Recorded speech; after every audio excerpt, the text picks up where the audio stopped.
So, seems like all the German super heavy tanks are going to get something completely different on their side. Maybe their little brother, because if we actually think about that, all the curviest, the heaviest tanks are in the German tech tree. We have the E100, what you are watching right now. We have Maus, we have Panzerkampfwagen 7, we have VK7201K. All those guys are super heavies and very, very massive weight, you know. But so far we didn't have nothing like this. Project Kampfpanzer 07PE. This is what Wargaming is testing on the Supertest right now, and I guess I was as surprised as you are right now looking at this vehicle and thinking, wait, this is a German heavy tank? Yeah, it doesn't have basically anything similar to the heavy tanks what the German Tier 10 heavy tanks what the German Tech 3 already has, because this the Project Kampfpanzer 07P is actually a heavy tank as well, and it plays completely different, ladies and gentlemen. So without further ado, let's dive right into the action.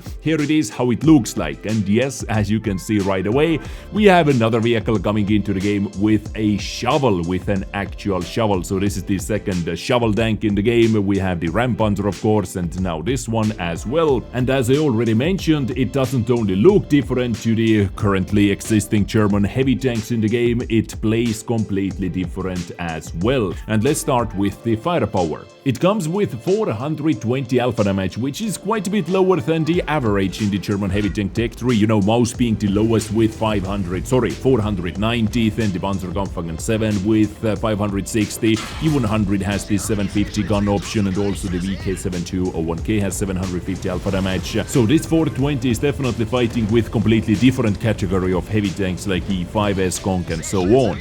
And it also has 510 with high explosive. The penetration numbers with standard APCR, 260 penetration, with premium heat, 325 and 60 with high explosive. So this is just a straight out flat high explosive round, no HESH, no HEP, anything like that. But while the alpha damage can be compared to the S-Conk and E5 and those type of tanks, DPM cannot be compared to those, because it has 12-second reload. But as always, guys, keep in mind, characteristics are not final and are subject to change. They can buff it, they can nerf it, they can do, you know, many things, but we can get an overall idea, what they're thinking about doing with this vehicle.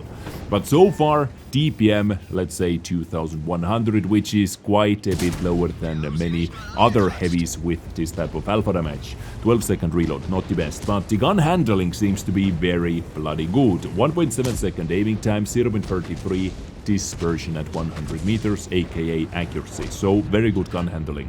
The gun elevation angles also pretty nice, -8 degrees of gun depression. You can use some ridge lines, you can use, you know, it's just flexible. It allows you to use many different positions. But the armor, this is a bit questionable if you're able to fight this tank hull down. You're going to see that in a moment. And it also has 20 degrees of gun elevation. Ammunition capacity, 45 shells, should be enough in most battles, right? So firepower, low DPM, decent penetration, good gun handling. Mobility, quite a fast boy. 50 moving top forward, top speed, 15 moving backwards, which is, you know, okay. It has 960 horsepower engine and 16.8 powered weight ratio. So quite a nimble tank, I would say. Hull rotation is, hull rotation is quite average, 34 degrees, turret rotation 26 degrees. All those things are quite average, I would say. So mobility overall, decent. Survivability, however, 2200 hit points, definitely on the lower side, nothing compared to like other German heavies. Hull armor, 140 in the front, 70 on the sides and 60 in the rear. So 140 in the front, it seems to have, you know, quite a slopey frontal armor, plus the shovel as well maybe adds extra spaced armor. So I don't know, you know, how bouncy it can be versus heavy penetrations. Of course, it doesn't seem like it is going to bounce too many things, and overall this tank doesn't seem like super bouncy, because the turret is also 190, 140 and 70. Yes, it has the gun mantlet, but I believe the turret is going to be penetrated quite easily as well. At least this is what it seems to be right now, at least. You know, 190, you cannot make that like crazy effective armor value under angles what this tank already had, right? View range 410, very high view range, so it can spot some stuff actually, especially if you're pushing forward, but you know, can you push forward with this armor? This is up to debate, of course. And also it has 5 crew members, it has commander, gunner, driver and 2 loaders, so no radio operator, which makes it quite a weird tank because so many other German heavy tanks have 6 crew members. So is this a good crew trainer? Well, it can still be a good crew trainer because, you know, the 6th one missing is the radio operator, and radio operator only actually needs like 3 skills overall anyway. It has the situational awareness, of course, then brothers in arms and repairs on heavy tanks, and you are done. So you do not need to actually train your radio operator that much more anyway. All the other guys are way more important. But yeah, this is what the project Kampfpanzer 07P looks like. What do you guys think about that? Are you excited to receive something completely different into the German factory, like completely different German heavy tank? I am honestly very excited that we are finally getting something else besides Soviet tier 10 tanks in this game or tier 8 premium tanks in this game, because we have, let's just say we have too many of those already. And where are they going to put it, guys? Is this going to be another assembly shop tank and they are sharing very early information with us? Is it going to be Onslaught reward, Clan Wars reward, some kind of reward tank, or Deck 3? I don't, like, absolutely no idea.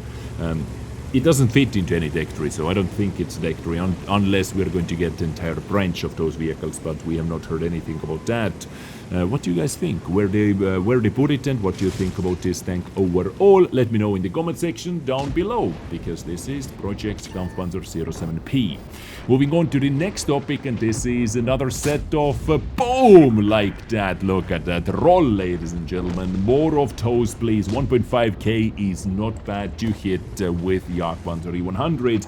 And you may ask, hey, what's going on? Like, how was Des able to deal so much damage with a single shot and so little with the next one? Even though this shot was absolutely godlike, aiming like this was actually so lucky and godlike shot, you know, RNG blessed shot, because I did nail that pixel commander hatch on 63p. But this time the arcade cabinet is back with some more RNG rolls, and you are going to see quite a ridiculous rolls, like low rolls from 1050 alpha damage and high rolls as well, because this time we have three different things that they are doing right now.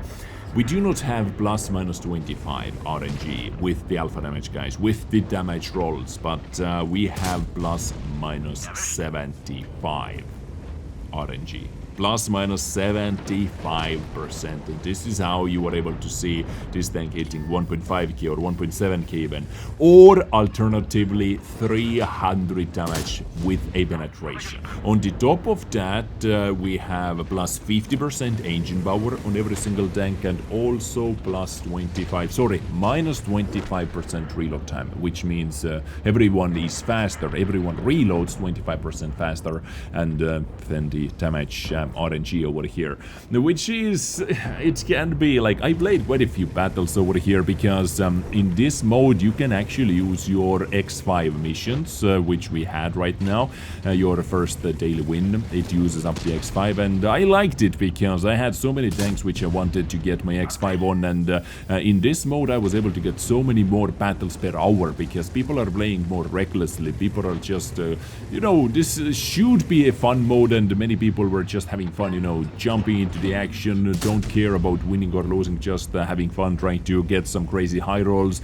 or laughing at the low rolls. It can be very frustrating sometimes when you only low roll and what you receive back are only high rolls. I had plenty of those battles as well. But, you know, because everything was so fast over here, battles faster, I was just able to put in so many more extra battles, and I was able to get my X5 on more tanks than I would have done otherwise with the same amount of time. So Arcade Cabinet is back as well for a couple days, and on the top of that we have the Shamrock boxes. Like, it's weird how Wargaming is dealing with things. We have like 3 weeks of absolutely nothing happening, right? Then we have the loot boxes, we have the loot box event, the entire St. Patrick's event, then we have the Arcade Cabinet coming in at the same time as well. All the discounts are on live right now, and on the top of that we received the Shamrock's Prime package as well. So if you're using Twitch Prime, check out the newest Prime package, which gives you extra free premium day, some other goodies on the side, and more X5 missions, 10 X5 missions as well. So use this opportunity to take it and grab it. But yeah, Arcade Cabinet, guys, what do you think about this? Another thing to say in the comment section down below, because this is going to be my today's video for you. Quick news episode covering something quite interesting and different I wanted to share with you and hear your opinion on Project Kampfpanzer 07P. Guys, you have been awesome. Enjoy your weekend, please. Continue enjoying your weekend. I will catch you next time with something else. Stay awesome, stay beautiful, stay sexy, naked. Take care and bye.